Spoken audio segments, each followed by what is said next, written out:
You are not here by accident, and the fact that you are listening to this right now already carries meaning. Deep inside you, there has been a quiet question repeating itself over and over, a longing for confirmation, a desire to know if what you have been feeling, sensing, and hearing in your heart is truly from God. Anxiety has tightened your chest, fear has whispered doubts, and restlessness has made it hard to move forward. And so you asked for a sign? Not because you doubt God's power, not because you question His word, but because somewhere along the way you began to doubt yourself. You wondered if what God is saying could really be meant for you, with your history, your weaknesses, your inconsistencies, and your hidden fears. God is not offended by that question. He is not distant, irritated, or disappointed because you asked for a sign.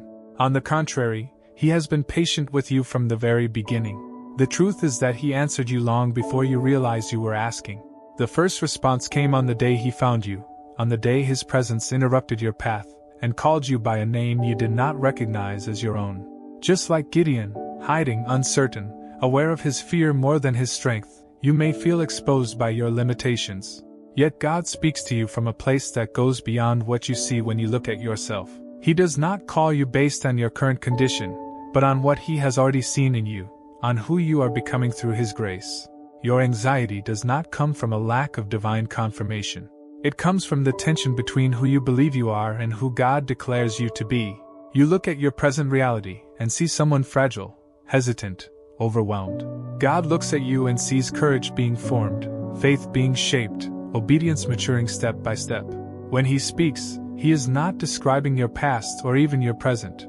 He is announcing your future. This is why His words sometimes feel confusing or even uncomfortable. They don't match the mirror you are used to. They confront the labels you accepted over the years.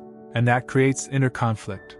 Like Gideon, you may be asking, if God is with me, why does everything still look so hard? Where are the miracles I heard about? Why do I feel like I'm hiding instead of advancing? These questions are honest. They are human. They do not disqualify you. They reveal that your struggle is not with God's ability, but with your own sense of identity. You are not questioning whether God can act. You are questioning whether He would act through you. And that is precisely where God meets you with patience instead of rejection. Every sign God gave to Gideon was not to prove His own power, but to reshape Gideon's understanding of himself. Fire consuming the sacrifice, the dew on the fleece, the reversal of conditions, even the enemy's dreams speaking of defeat, all of it was God gently dismantling Gideon's self-doubt. In the same way, the confirmations you have already received were never meant to keep you dependent on signs forever. They were meant to build conviction, to mature your faith, to help you step out of hiding and into movement. The problem is not that God has been silent. The problem is that your identity has not yet caught up with His voice. You may feel like you are still asking for just one more sign, but the truth is that the signs have already come in abundance. What remains is the decision to trust what God has spoken, even when it challenges how you see yourself. God believes in you more than you believe in yourself. While you define yourself by past failures and lingering fears, He defines you by His purpose and presence. God never promised that the path would feel logical or safe. In fact, He often removes human support so that trust in Him can grow stronger. He reduces what you lean on so that your confidence shifts from your own strength to His word.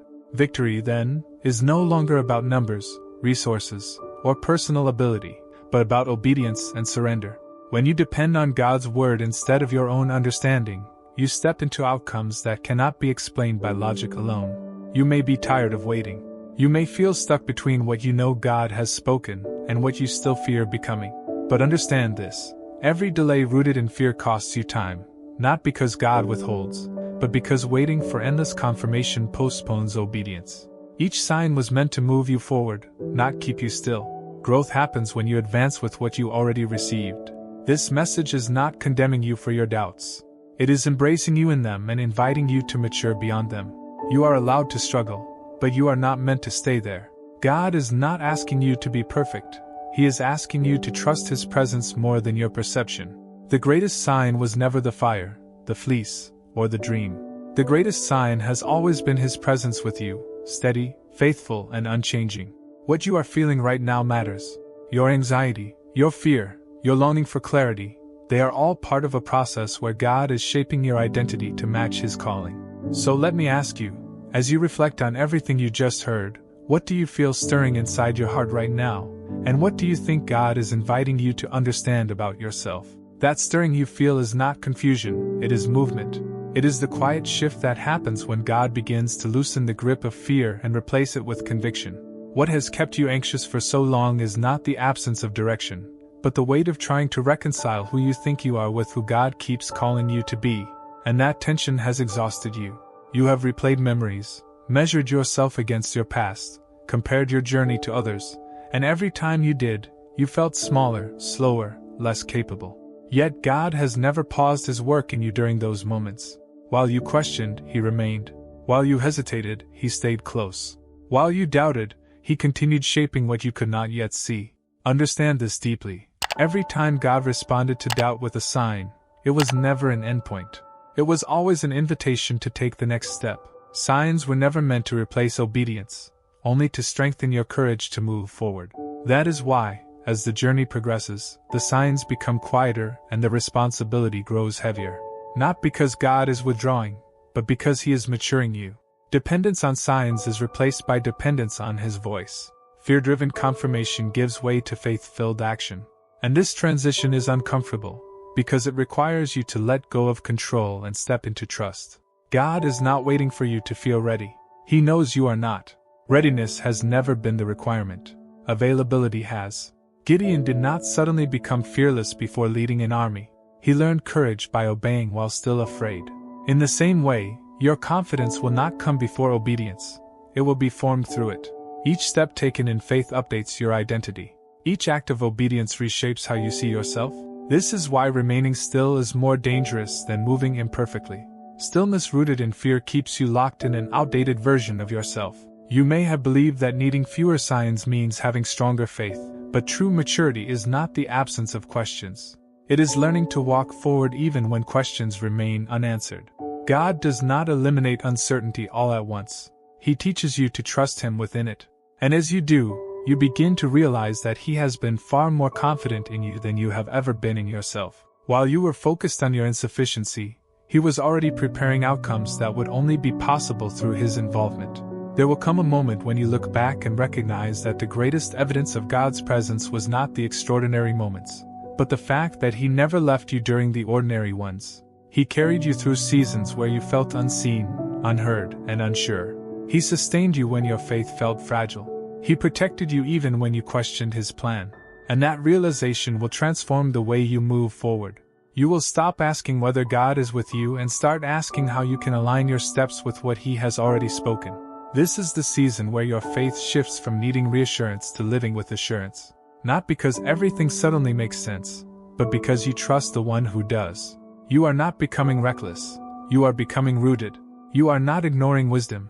You are learning to obey beyond fear. The presence of God in your life is no longer just a comfort, it is a calling. And that presence is not temporary. It is constant. It is the sign that remains when all others fade. Because what God is forming in you does not end with a single decision or a single moment of clarity. Faith is not a destination you arrive at. It is a posture you learn to live from. And now that you are beginning to understand that the presence of God is the true and lasting sign, something inside you must shift. You cannot keep interpreting your life through the lens of fear when God keeps speaking to you through the lens of purpose. Every season you survived, every doubt you carried, every night you questioned yourself but still woke up and kept going, all of it has been part of a process that was shaping endurance, not destroying you. You may still feel weak at times, and that does not disqualify you. Weakness has never been an obstacle for God. In fact, it is often the environment where His strength becomes most visible. The problem was never that you felt afraid. The problem was believing that fear had the final word. God never demanded that Gideon stop feeling afraid before moving forward. He simply called him to move while trusting a voice that was higher than his emotions. In the same way, God is not asking you to silence every anxious thought. He is asking you to stop letting those thoughts decide your direction. There is a version of you that already exists in the heart of God, and every step of obedience brings you closer to living in alignment with that version. This is why delay feels so heavy. Not because God is pressuring you, but because your spirit recognizes that you were created for more than hiding, more than waiting, more than surviving. You were created to walk, even when your legs tremble. You were created to trust, even when clarity is incomplete. And you were created to become living evidence of what God can do through someone who stops negotiating with fear. The signs you once needed were mercy. The confidence you are developing now is maturity. God is not taking anything away from you. He is upgrading how you relate to Him. What once required visible confirmation will soon be sustained by inner conviction. And when that happens, your life will begin to speak louder than any sign ever could. People will see stability where there used to be insecurity. They will notice peace where there was once anxiety. They will witness courage growing where fear once dominated. And without realizing it, you will become the answer someone else has been praying for. This is how God works. He does not just answer prayers. He turns people into answers. And that begins when you stop asking for permission to believe what He already declared. The presence that has been with you all along will now lead you forward. Not loudly, not forcefully, but faithfully, step by step, season by season. Because the journey God is leading you through is not linear, and it does not conclude the moment you understand it. There will still be days when old fears try to resurface, moments when your past attempts to speak louder than God's promise, and situations that test whether you truly believe what He has already spoken over you. This does not mean you are going backward. It means you are learning how to stand. Faith is not proven by the absence of struggle, but by your decision to remain aligned with God's voice even when the struggle returns. What once paralyzed you will no longer have the same authority. You may feel it, but it will not govern you. You may hear it, but it will not direct you. The presence of God within you becomes the internal compass that steadies your steps. And slowly, almost imperceptibly, you will realize that you are responding differently. You will notice that situations that once demanded a sign now invite a choice. You will see that where you once froze, you now move. Where you once asked, "Is this really for me?" you now ask, "How do I walk this out with faith?" God does not rush this transformation, because depth cannot be hurried. He allows time, process, and even tension to shape you into someone who can carry what He has prepared. If He revealed everything at once, it would overwhelm you. So He releases understanding in measures, grace in portions, strength for each day. And with every step, your dependence shifts further away from proof and closer to trust. You are not behind. You are not late. You are not failing. You are in formation. And the very fact that you are still listening, still seeking, still willing to wrestle honestly with God is evidence that His Spirit is active within you. The old version of you needed constant reassurance. The version being formed now is learning to rest in what has already been spoken. One day, you will look back and realize that the season when you begged for signs was actually the season when God was building your foundation. And you will be grateful He did not abandon you to your doubts, nor rush you past your growth. He stayed, He guided, He matured you. And through that process, your life became quieter, steadier, and stronger. So remain where His presence is. Let His word lead your decisions. Let obedience shape your confidence. And remember that the greatest confirmation has never been what you see around you, but who God is becoming within you as you walk forward. Because what God is cultivating now is consistency, not intensity. Moments of strong emotion come and go, but a faith that remains when emotion fades is what sustains you through real life. God is teaching you how to walk without constantly needing to feel something extraordinary to know He is present. His nearness is no longer proved by dramatic signs, but by the quiet strength you carry when nothing around you changes and yet you remain standing. There will be times when obedience feels ordinary, almost unimpressive, and that is where maturity is revealed. The early signs were loud because they were necessary. Now the work is deeper, happening beneath the surface, shaping character, anchoring conviction, strengthening trust. You are